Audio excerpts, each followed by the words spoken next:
ang tagal mo nang nagdarasal pero parang walang resulta. Kung meron man resulta, mas pasama pa, mas palala pa. Lord, nakikinig ka ba? Natutulog ka ba? Bakit tahimik ka? Panginoon, wala ka ba man lang gagawin kahit papaano sa paghihirap kong ito? Hanggang kailan ako magdadasal sa iyo? Kailan mo diringgin yung panalangin ko? Lord, ang tagal mo sumagot. Nung sumagot ka, nega naman. Ano ba yan? Alam natin ang nangyayari kapag nagsasalita ang Diyos. May magandang nangyayari. When God speaks, something good happens. When God speaks, the world is created. When God speaks, light overcomes darkness. When God speaks, blessings flow. Kapag nagsasalita ang Diyos, ang magulo, umaayos. Ang bagyo, kumakalma. Ang demonyo, umalis. Nanginginig, natatakot. Ang may sakit, gumagaling. Ang makasalanan, nakukonsensya, nagbabago. Ang patay, nabubuhay. Sapagkat makapangyarihan ang salita ng Diyos. Hebrews 4 verse 12, the Word of God is alive and powerful. Isaiah 55 verse 10, ang sabi mismo ng Diyos, kung papaano ang ulan at niebe, paglagpak sa lupa ay hindi na bumabalik pa ng langit, kundi dinidilig ang lupa upang tumubo ang mga halaman. Ganon din ang aking salita. Hindi ito bumabalik sa akin nang walang bunga na pangyayari anuman ang loobin at sabihin niya. Ganon ka makapangyarihan ang salita niya. And so, whenever God speaks, nakasisigurado tayo, something good is happening. Yun nga lamang, papaano kapag tumahimik na ang Diyos? The silence of God. Lalo pat kung kailangan mo na siya, magtatanong ka, Lord, naririnig mo ba ako? Or at least pinakikinggan mo ba ako? Lord, nararamdaman mo ba yung nararanasan ko? Do you care? Paano kung tahimik lang? Paano na? Nga. Sinabi ko po ito sapagkat sa ating ebanghelyo, isang babaeng Kananeya ang lumapit kay Kristo. Taglay-taglay ang isang napakabigat na problema. Inaalihan ng demonyo ang anak niya. Alam natin ang karakteristik ng demonyo. Sumisira, nagpapahirap, pumapatay. Kaya gano'n na lamang ang kaba at hinagpis ng isang ina. Pansinin po ninyo ang naging mga salita niya kay Kristo. Tulungan po niyo ako. Maawa po kayo sa akin. Wait, sino ba ang inaalihan ng demonyo? Di ba yung anak niya? Di ba dapat ang sabi niya? Tulungan po niyo yung anak ko, maawa kayo sa anak ko. Tulungan po niyo ako, maawa kayo sa akin. Sapagkat ganun magmahal ang isang ina, ramdam niya ang hirap ng anak niya. Kung pwede nga lamang, switch places na lang sila. Siya na ang maghirap, wag na ang anak niya. Ganun ang ipinipresenta ng babaeng Kananeya kay Kristo. Kung ikaw ay naroon, parang dudurugin ang puso mo. Pero ano ang sagot ni Kristo sa kanya? Silence. Katahimikan. Di ba nakalulungkot yon? Di ba nakadidisappoint yon? Baka nga, ikainis mo pa yon. Ako lang Pari na ako. Nainis ako pag ganun. Kapag naghihintay ka ng sagot, pero katahimikan ang sagot. Actually, meron po akong sermon talaga for today. Pero last minute kahapon, pinago ko para masabi ko ito sa sermon ko. Di naman ako magpapangalan. Well, napag-uusapan lang naman. Pero sana makarating din sa kinaukulan. Kasi yung bubong natin, okay naman. Kaya lang hindi mawawala. May mga sablay konti, tulo. Konti lang naman. So kinontak na natin yung nakakontrata niyan. I-repair man lang. Puntahan man lang. Yung kesame, pansinin po ninyo, may konting mga bumubuka. Pero wag kayong magpanik. Okay lang yan. Hindi major na repair yan. Pero tinawagan ko na yung kumontrata niyan. Yung sa ilaw natin sa labas, gusto ko nabubuksan lahat. Hindi natin masyadong mabuksan kasi hindi maayos yung power supply. Pinaayos na sana natin yan. Kinontak ko na yung gumawa na yan. Yung sound system, kasi may mga wire at mga kordon pa na nagkalat. Yung mga gumagawa ng fixtures natin sa office para tayo makalipat. Yung iba sa kanila, kinontak ko, higit 1 buwan na. Ano response? Silence. Ba't di ka maiinis? Kung di mo patawagan, walang paramdam. Hindi mo malaman ang dahilan. And that can also happen with us in our prayer life. Yung bang, ang tagal mo nang nagdarasal pero parang walang resulta. Kung meron man resulta, mas pasama pa, mas palala pa. Parang wala kang kausap. Para bang ang prayers mo umakyat ng langit, bumabalandra lang at bumabalik muli sa iyo. Lord, Nakikinig ka ba? Natutulog ka ba? Bakit tahimik ka? But that can really happen. Sapagkat kung meron mang katotohanang ibinibigay sa atin ngayon ng ating Ebanghelyong napakinggan, iyon ay iyan. Sometimes, God is silent. Bahagi yan ng kanyang katangian. Huwag nating ikagulat yan. Ikagulat man natin ngayon, tanggapin na natin ngayon na minsan talaga tatahimik ang Panginoon. Kamakailan, nagfe-Facebook ako, di ba may mga reels, mga videos, biglang susulpot na, aboy nakita ko si Kyrie Irving. Sa mga basketball players, sa mga naglalaro ng basketball o mga fans ng NBA dito, kilala niyo si Kyrie Irving. Aba, nakita ko sa isang video, nag-dunk. Ay, nagulat talaga ako. Pinanood ko pa uli, siya talaga. Pangatlong beses, siya nga. Nagdadunk pala. Bakit? Familiar tayo sa kanya. Shooter lang, di ba? Crossover na ganyan, passer na ganyan. Galing. Napakagaling. Pero hindi ko pa nakitang nag-dunk. Kaya dun sa video, nagulat ako. Abay, meron pala siyang natatanging katangian na ganoon. Mula ngayon, alam ko na. Makita ko man siyang mag-dunk, hindi na ako mabibigla. Bakit ko sinabi yan? Nasanay tayo kay Jesus na nagsabing, humingi ka at ikaw ay bibigyan. Nasanay tayo sa Ebanghelyo, kapag mayroong taong may sakit, lumapit lang sa kanya, pinapagaling niya, hindi na niya masyadong pinahirapan. Eto! Iba to! Magugulat ka talaga dito. Silence. Initially, ang response niya, katahimikan. Wag na po tayong magulat. Nagulat man tayo ngayon, tanggapin na natin ito para hindi na tayo magulat pagdating ng panahon. Bahagi ito ng kanyang katangian. In fact, hindi isolated case ito. Somewhere in Isaiah 64, sasabihin ni Isaiah sa Diyos, Panginoon, wala ka ba man lang gagawin kahit papaano sa paghihirap kong ito? Prophet Habakkuk, hanggang kailan ako magdadasal sa iyo? Kailan mo diringgin yung panalangin ko? Mga propeta na yan.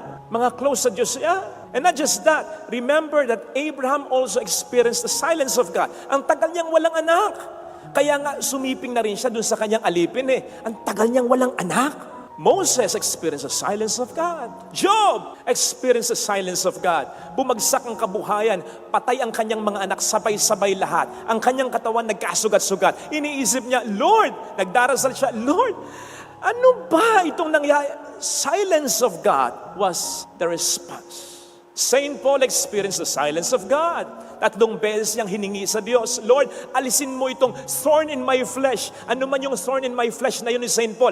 Ang tagal niyang hinihingi sa Diyos na alisin yon. Hindi sumasagot ang Diyos. 3 beses sumagot. Kung kailan pang sumagot ang sabi, hindi ko aalisin sa'yo. Kung ako si Saint Paul, sabihin ko kay Lord, Lord, ang tagal mo sumagot. Nung sumagot ka, nega naman. Ano ba yan? Nagpahintay ka pa. Sana dati mo pa sinabing no, diba?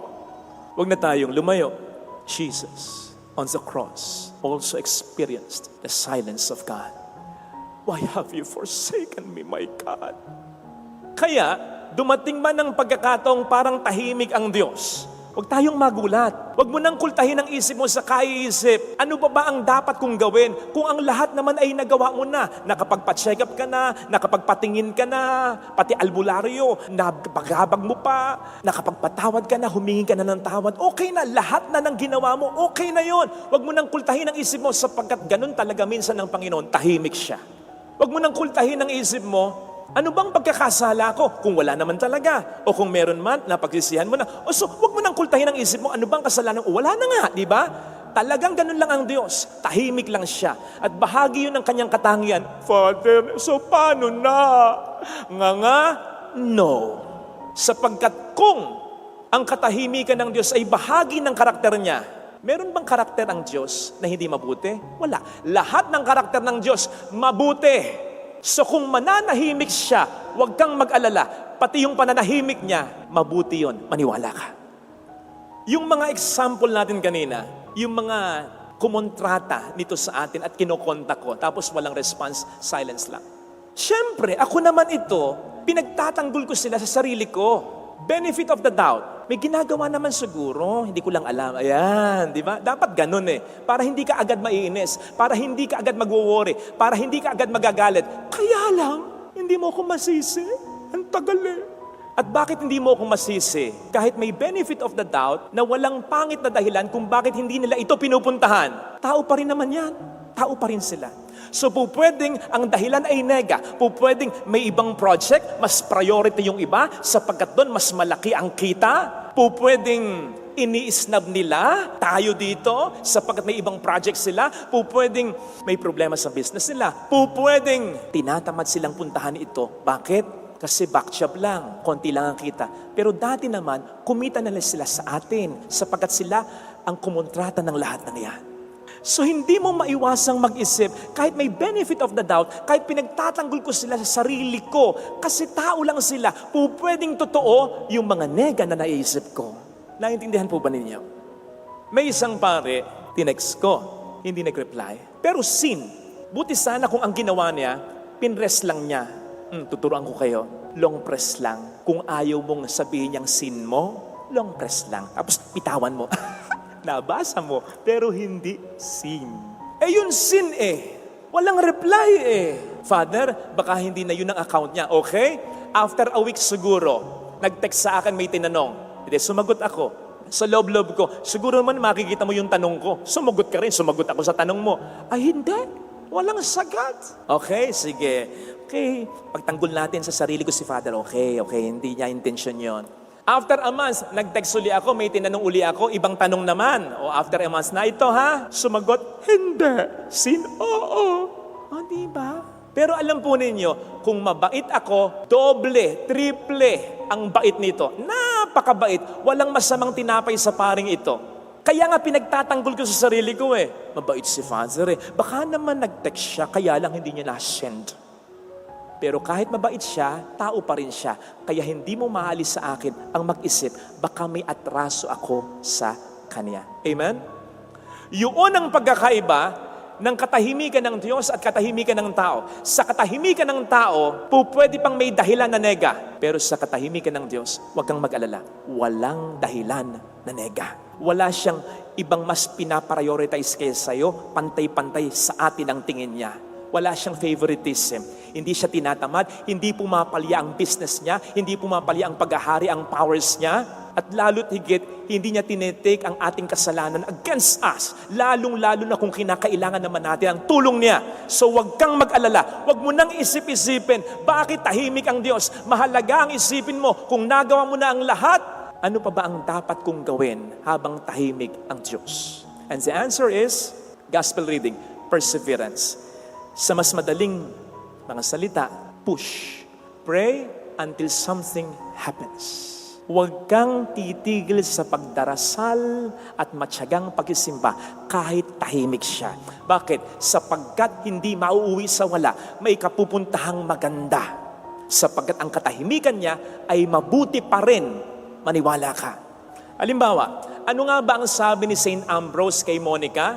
Sino si St. Monica? Yung pista niya, ipagdiriwang natin this coming Saturday. Sino nga po si Santa Monica? Sino nga po ang kausap ko? Santa Monica, nanay ni San Agustin. Ayan, alam nyo na. Sino si San Agustin? Anak ni Santa Monica. Pahihirapin nyo pa ba? Di ba? Ang sermon ay mahaba na. So yun lang yun. Matagal na pinagdasal ni Monica. Then, ang pagbabago ni Zen Agustin. Sapagkat ang daming bisyo, 30 years yatang nagdarasal ang ina para sa anak niya. Nagbago? Nakaw, ang tagal hindi pa. Nanghina ba sa Santa Monica? Yes. Pero nag-give up ba siya? Hindi. Ang ganda ng sabi ni Ambrose sa kanya, St. Ambrose, Monica, the child of those tears will never perish. Para bang sinasabi ni Ambrosio kay Monica, Monica, huwag kang mag-alala. Ang mga luhang pumapatak na yan para sa mga anak mo ay hindi masasayang, paniwalaan mo. True enough, si Agustin, nagbago, naging pare, naging obispo, naging santo pa. One of the most celebrated saints of the Catholic Church, Saint Augustine. Pero hindi lang siya, pati na si Monica, Santa Monica. O di ba't parang ganyan yung nangyayari sa mabuting balita? Sino ang pinagaling at iniligtas ni Jesus? Yung anak lang ba ng babaeng Cananea? Hindi! Kasama yung ina, yung babaeng Cananea. Jesus brought her from the place of just asking to the place of worshiping. Nung una ang tawag niya kay Jesus, anak ni David, malaon, push siya ng push. Ang tawag niya na kay Jesus, my Lord, Panginoon ko. Sa kakapush yung babaeng Cananea, mas tumibay ang pananampalataya niya. Ganon ang nagagawa ng panalangin kahit tahimik ang Diyos. Magtsatsaga, ay nako, pagdating ng biyaya, hindi lang yung gusto mo, mas mga dakila pang biyaya. You see, pwede namang ibigay ng Diyos agad yung pagbabago ni Saint Augustine. Pero bakit hindi niya ibinigay agad? Nakita niya na gusto kong maging santo, hindi lang si Agustin, kundi pati na si Monica. Kaya i-stretch ko pa. Pwede namang ibigay agad ni Jesus yung kagalingan nung anak ng babaeng Cananea. Pero anong nakita ni Jesus? Opportunity. Hindi lang yung anak niya ang ililigtas ko, pati na siya. You see, kapag humihiling tayo, kasi ito lang yung nakikita natin, yung hiling lang natin. Ang hindi natin nakikita, yung mga pwede pang ibigay ng Panginoon sa atin. Maghihirap ka na rin lang. Ang sinasabi ng Panginoon, sige, tuhugin na natin. Konting stretch pa, anak, push pa, may mga mas dakilang biyaya pa. Ganon, kapag hindi agad binibigay ng Panginoon ang hinihiling mo, na para bang sinasabi niya, anak, you just want this blessing? Mas marami ang gusto kong iparanas sa iyong blessings. Tiyagaan mo pa. Pray pa ng pray, push pa ng push. Ang gusto ng Diyos para sa atin is not just a good life, not even a better life, but the best kind of life. Yun ang sabi sa ating opening prayer, pangako mo sa aming hindi pa sumasagi sa isip namin o panaginip. No eye has seen, no ear has heard, no mind has ever imagined what God has prepared for those who love Him. Kapatid, push! Kahit parang tahimik ang Diyos. Kasi kahit tahimik ang Diyos, may ginagawa ang Diyos. Hindi nag-i-stop ang Diyos. Psalm 121 verse 3, hindi natutulog ang Diyos. John 5 verse 7, patuloy sa paggawa ang Diyos. Kaya kahit tahimik ang Diyos, may ginagawang mabuti, may nilulutong maganda para sa iyo ang Diyos. And so kahit tahimik ang Diyos, push. Mahirap yon. Mahirap yung magdasal ka pa rin ng magdasal kahit walang nakikitang magandang resulta. Pero ito yung pinag-usapan natin nung nakaraang linggo. Huwag nating gagayahin at one point si Saint Peter. O man of little faith, bakit sumampalataya pero hindi na-sustain? Itong babaeng Cananea, sumampalataya pero sustain. O great is your faith. At paano masusustain ang pananampalataya? Paano masusustain ang pagpupush? Pray until something happens. Ito yung pinag-usapan natin nung nakaraang linggo. Ano ang sikreto? Pinapaalala ngayon ng ating ikalawang pagbasa. Yung katotohanan ang Diyos ay hindi nagbabago. Kung mahal ka ng Diyos, nung naririnig mo siya, pag hindi mo siya naririnig, tahimik siya, mahal ka pa rin niya. Kung habang nagsasalita ang Diyos, nararamdaman mo ang presensya ng Diyos sa buhay mo, mahal ka niya, okay?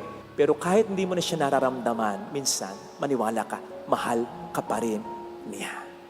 Ang Diyos ay hindi nagbabago. Tandaan po natin ito. Sabi natin nung nakaraang linggo, sometimes God is silent not because He just doesn't want to speak. Sometimes God is silent because He has already spoken. Minsan tahimik ang Diyos, hindi dahil ayaw niyang magsalita, kundi dahil nagsalita na siya.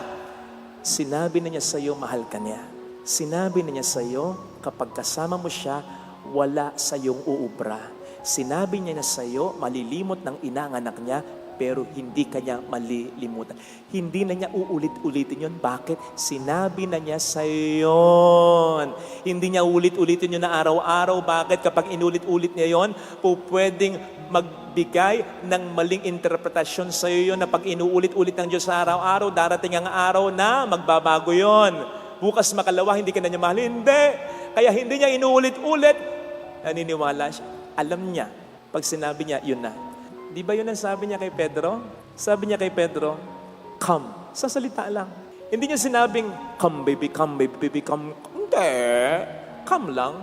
Kasi sa isang salita na yon, para kay Jesus, Pedro, kung hindi ka magdududa, mapupuntahan mo ko. Huwag nating pagdudahan ang Diyos. Panghawakan natin yung sinabi niya.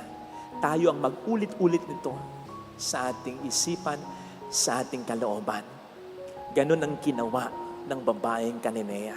Naniwala siyang mabuti si Jesus, Kaya even in his silence, yung babae nag-push lang. Kasi sabi niya sa sarili niya, mabuti ito bibigay sa akin ito.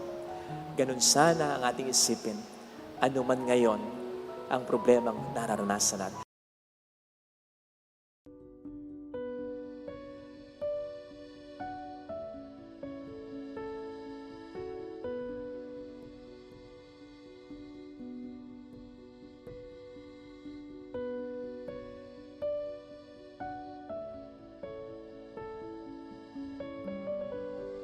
Paano ba makakapagpahinga sa problema? How can we rest from our problems? Kasi minsan, papahinga ka sa iyong problema, ang hirap. Habang meron kang problema, tuliro ka. Tingnan niyo po, pag may problema ka, subukan mong matulog. Hindi ka makakatulog ng mabuti. Minsan nga, mababangungot ka pa. Natutulog ka na, napapaniginipan mo pa yung iyong problema. Amen? At pagkagising mo, pagod na pagod ka. Ang sakit-sakit ng iyong katawan. That is what we call fatigue. Kung paano mo iniwan yung problema, natulog ka, nandun pa rin yung problema. Yung iba, para makapagpahinga daw, manonood ng TV, manonood sa internet, manonood ng sine. Pero pag meron kang problema, at nanonood ka, hindi ka makapag-focus dun sa iyong pinapanood. Hindi ka makapag-enjoy. Tumatakbo yung iyong isip dun sa iyong problema. Iniwan mo yung problema, pagkatapos mong manood, nandun pa rin. Kaya ano yung ginagawa ng iba? Nilulunod yung kanilang isip sa alak, sa bisyo, sa drugs. Yan yung ginagawa ng iba. Para saan? Para makalimutan yung problema. Nilulunod yung kanilang damdamin, yung kanilang alaala. Para hindi nila maisip, para hindi nila maalaala. Pero, pagkatapos mong uminom, maghihimasmas ka, mas malaki pa yung iyong problema. Dahil may problema ka na, masakit pa yung ulo mo. Nagkakasakit pa yung katawan mo dahil sa pag-aabuso mo sa sarili mo. Kaya yung iba, para malibang, ano pa yung ginagawa? Sugal. Kaya lang pag natalo sa sugal, mas malaking problema. Paano ba makapagpahinga sa ating mga problema? Binibigyan tayo ng payo ng ating Panginoon. Dalawa lang pong bagay. Una, ang sinabi ng ating Panginoon, lumayo kayo. Let us go away by ourselves to a silent place, to a peaceful place. Habang ikaw ay nakababad sa iyong problema, hindi ka matatahimik, hindi ka mapapayapa, hindi ka mapapahinga. We must learn to separate ourselves from our problems and find our quiet place and find our peaceful, silent place. Kaya napakahalaga po, no? Kahit isang oras lang sa linggo, pumasok ka sa simbahan. The church should be our quiet place. Dapat tahimik. Kasi ito yung panahon mo para nilalayo mo muna yung iyong sarili para buuin mo ang iyong sarili. Pag ikaw kasi ay humaharap sa mga problema, di ba? Parang ikaw ay kakawatak-watak. When problems hit us, they break us. But how can you pick your broken self? You need to focus. And how can you focus? You need silence. Kailangan mong katahimikan. At hindi ka matatahimik habang nandun ka sa gulo ng iyong problema, habang nandun ka sa gulo ng iyong trabaho, habang nandun kayo dun sa gulo at hindi pagkakaintindihan sa pamilya. It's okay to go away sometimes. Yan yung pagkakamali po minsan ng mga nag-aaway na mag-asawa. Pag hindi magkaintindihan ang mag-asawa, dapat alam nila kung kailan sila dapat hihinto muna. Pag talagang hindi mag-move forward yung kanilang argument, yung kanilang pag-uusap, they should learn to stop and say, palamig muna tayo. Iwalay muna tayo. Pag malamig na yung ulo natin, Pag medyo tahimik na yung puso natin, damdamin natin, doon tayo magbalik at mag-usap. Matuto po kayo na respetuhin nyo yung damdamin, nararamdaman ng mga partner nyo, ng mga asawa nyo. Yung mga iba kasi hindi eh. Gusto nila, hindi. Huwag tayong aalis dito hanggang hindi masusolusyonan ito, hanggang hindi natin pag-uusapan ito. Sometimes you have to give up and go away and separate yourselves in order to solve your problems. Hiwalay muna kayo. Pahinga muna kayo. Kahit nga po nung ako'y nagtatrabaho, isa po sa palagi kong ginagawa. Ayaw ko nagdadala ng trabaho sa bahay. Bakit? Para mahiwalay mo yung pagod sa pahinga.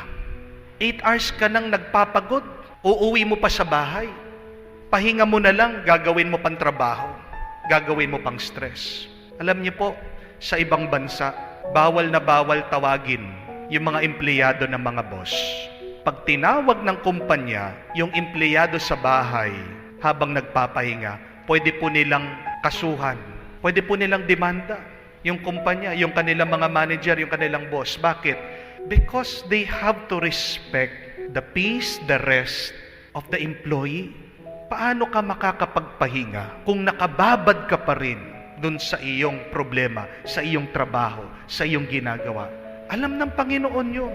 Nakita niya ang kanyang mga apostol, pagod na pagod, ginawa naman nila yung the best nila, ginawa nila yung mission nila.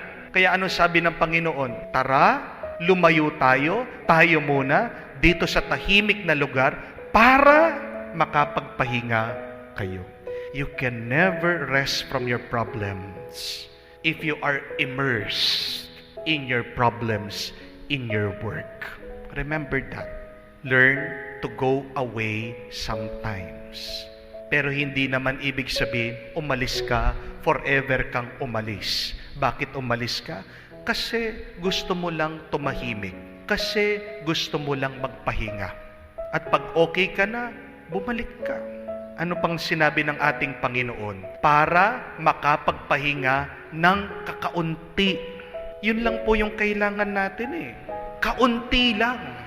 Kaya kung kailangan ng asawa mo ng kakaunting pahinga, bayaan mo.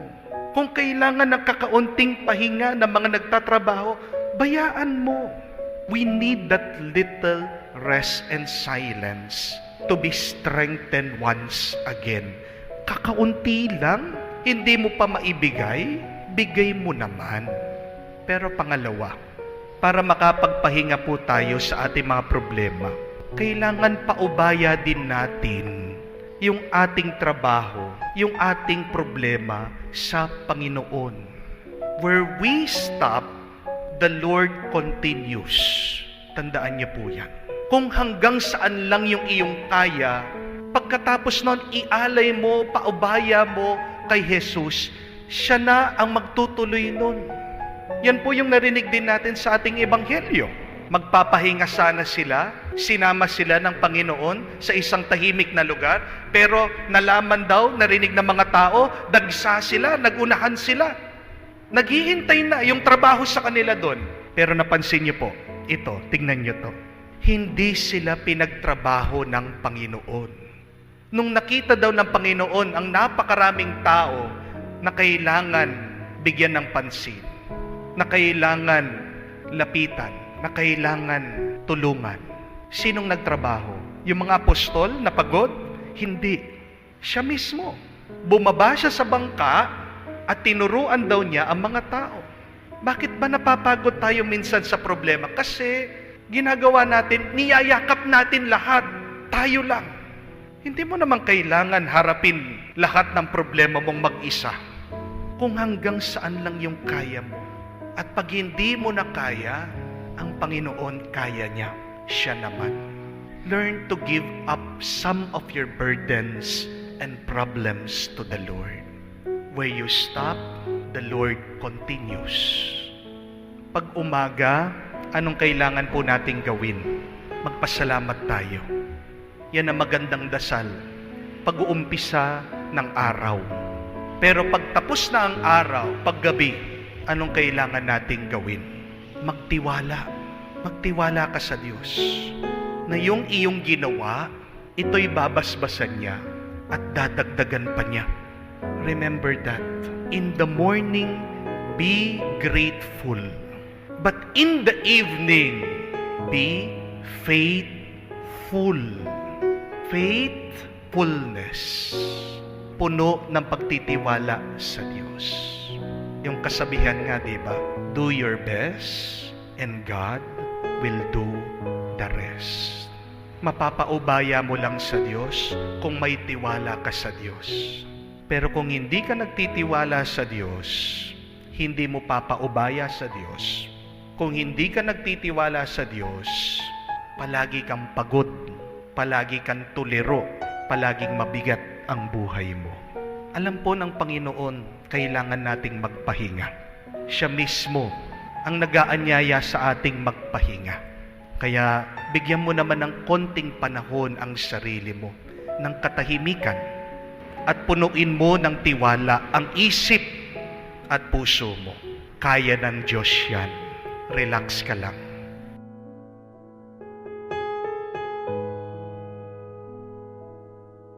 Tôi buồn phải làm sao để quên câu chuyện buồn này.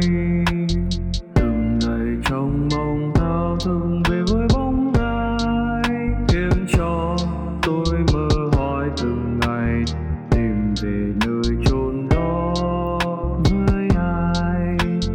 Thấm thoát hỏi đưa cũng đã 7 năm rồi hỡi người. Em có nhớ những đêm anh chờ đợi em trước khiêng nhà anh đón đưa em, từng đêm thương nhớ người. Chờ đợi em trở về anh ướt lệ đêm thao thức vì em.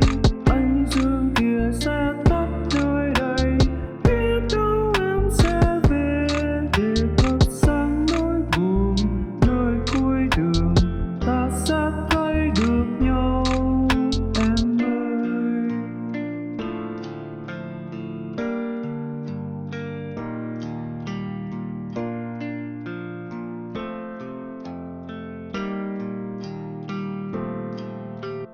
Từng ngày chờ mong bao đêm trong ngóng người. Người có nhớ tôi không hỡi người? Đừng làm tôi sao xuyên đến nay. Nhớ nhớ thương thương, nhớ thương người đã làm tôi buồn. Phải làm sao để quên câu chuyện buồn này. Từng ngày trong mong thao thức về với bóng ai, khiến cho tôi mơ hoài từng ngày tìm về nơi chốn đó với ai. Thấm thoát hỏi đưa cũng đã 7 năm rồi hỡi người. Em có Tatlong aral at paalaala sa ating pagtanda. Ano po yun? Una, kailangan tayong magpasalamat na tayo ay buhay at tumatanda. My dear friends, we must understand that growing old or getting old is not a disease. It is a grace. It is a gift. Bakit regalo ang pagtanda? Dahil tandaan niyo po, marami ang gustong tumanda pero hindi sila umabot sa edad dahil agad silang namatay, agad silang kinuha ng Panginoon. Always remember that growing old is a privilege denied to many. Kung ikaw ay buhay pa, kahit na may sakit ka, kahit na nahihirapan ka, magpasalamat ka. Dahil sa buhay mong ito, nararanasan mo pa rin ang sarap ng iba't ibang karanasan. Always thank the Lord of growing old. Dahil ang pagtanda din po ay isang sinyales, isang palatandaan na ikaw ay nagtagumpay sa mga iba't ibang problema at pagsubok ng buhay. Kung hindi mo nakayanan ang iyong mga problema, edi sana wala ka na ngayon. Yan yung pasalamatan mo na buhay ka, kahit na nabigatan ka, kahit na nahirapan ka, nandiyan ka pa rin buhay, humihinga at umiiral.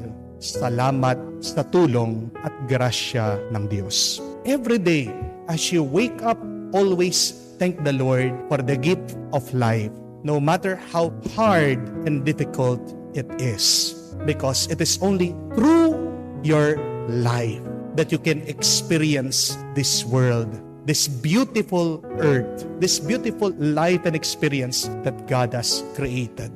Kung hindi ka nabuhay, kung wala kang buhay, hindi mo mararanasan ang mabuting buhay na ginawa ng Diyos. Pangalawa, sa ating pagtanda, kailangan magsumikap tayong maging mas matalino at mas marunong. May kasabihan that getting old is mandatory, but growing old is optional. Hindi natin maiiwasan na tumanda. Pero mapipili mo yung iyong pag-iisip na manatili kang bata. Sa ating pagtanda, mapipili din natin na matuto, maging mas matalino. Bakit mahalagang maging matalino sa ating pagtanda? Tandaan niyo po ito. Dahil sa pamamagitan ng karunungan, diyan po tayo binabasbasan ng Diyos. If you will not become wise, it is very difficult and hard for God to bless you. Kung maalala niyo po sa Biblia, si Solomon, dahil sa pagmamahal ng Diyos sa kanya, ano ang gusto niyang matanggap sa Diyos? Pwede pong humingi si Haring Solomon ng kayamanan. Pwede din niyang hingin isang mahabang buhay. He could ask God for a long life, for immortality. Pero ano po ang hiningi ni Haring Solomon? Hindi pera, hindi buhay, hindi mas maraming kapangyarihan. Pwede din po niyang sakupin ang buong mundo. But in the end, King Solomon asked the Lord for wisdom. Panginoon, bigyan mo ko ng karunungan. At pagkatapos ng binigay ng Diyos ang karunungan kay Haring Solomon, ano daw po ang nangyari? Basahin niyo sa Biblia. Sunod-sunod na yung mga blessing, pagpapala kay Solomon. See, with wisdom, blessings is not very far. Kung gusto mo pang makatanggap ng mas maraming pagpapala sa Diyos, yan po yung unang pagsumikapan nating hanapin, hingin ang karunungan. At hindi ka magiging marunong kung hindi sa pamamagitan ng iyong karanasan. Kaya nga, ang pagtanda ay isang pag-aaral at ang karunungan ay isang gantimpala galing sa Diyos. That is the second reminder as we grow old. Huwag ka lang tumanda, maging mas matalino ka. As you grow old, please grow, lumago, lumaki, mamunga. Do not grow down. Be better. Be holier. Do not become worse. Amen? Pangatlo, at kahuli-hulihan. Tandaan po natin na ang Diyos, mahal na mahal niya ang mga matatanda. Kaya nga, pag ikaw ay tumatanda, sabihin mo sa iyong sarili, mahal na mahal ako ng Diyos. Kung maalala niyo po ang mga pinili ng Diyos, mga matatanda, si Abraham nagkaroon ng anak, 90 years old, pinili siya ng Diyos, may edad na para maging ama ng kanyang bayan. Abraham led the people of God when he was old, near 100.